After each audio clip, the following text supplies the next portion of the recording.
The Galactic Empire had faced countless foes: rebellious star systems, hive-minded insectoids, AI uprisings.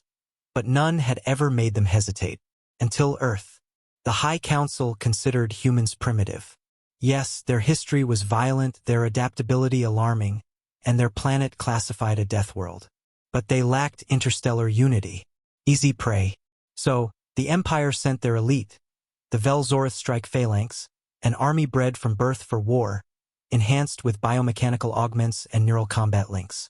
20 dreadnoughts, flanked by hundreds of assault cruisers, exited hyperspace above Earth's orbit. Admiral Threxer stood tall on the Imperial command deck, his crimson armor gleaming beneath the glow of holographic displays. He scoffed at Earth's defense grid, primitive satellites, old fusion reactors, outdated tech by Empire standards. "This will be over in minutes," he said coldly. But as the countdown to planetary domination began, a single message flickered onto the main view screen. No encryption, no protocol, just a line of text. "Don't," Threxer sneered. "Arrogant to the end. Fire." The Imperial fleet opened fire, beams of energy cascading toward Earth's surface. Yet, nothing landed. Mid-flight, every energy pulse shimmered and evaporated, as if space itself had folded.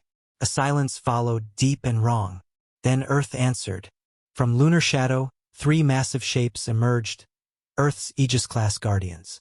Unlike Imperial dreadnoughts, they weren't elegant or sleek. They were brutalist, obsidian-black juggernauts bristling with weapon arrays. No energy signatures, no warning. They had been there, cloaked, the entire time. Admiral Threxer's second-in-command, a cyborg tactician named Vorth, blinked at the scanner feed. "Sir, those vessels weren't there before. They just appeared." "No," Threxer growled. "They waited." Within seconds, the Aegis-class ships fired. The first shot wasn't a beam.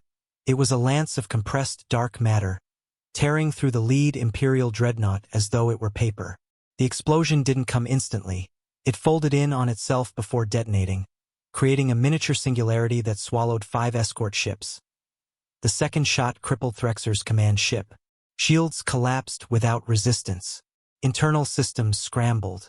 Artificial gravity reversed for 4 seconds, just long enough to throw the entire bridge into chaos. His crew screamed as blood streamed from their noses, ears, and eyes. "These weapons... This isn't possible," Vorth gasped, his mechanical eyes flickering erratically. Threxer staggered to his feet. "Retreat. Now." But it was too late. Earth's fleet didn't just destroy ships.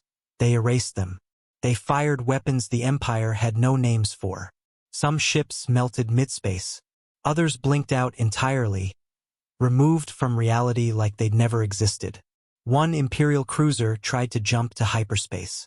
It entered the jump field and simply exploded in a cascade of quantum radiation, as if Earth's ships had tampered with the very laws of faster-than-light travel. The humans weren't just defending. They were toying with the Empire. On Earth, buried beneath the Arctic ice in a facility labeled Black Aegis Command, General Elaine Voss observed the battle through quantum-synced visuals. "They sent their best," she muttered, sipping coffee. Beside her, Dr. Kareem Zahid, Earth's top military AI architect, smirked. "And we let them think we were weak. Cute, isn't it?" She nodded. "Deploy Hammerfall?" Kareem raised a brow. "They'll never see it."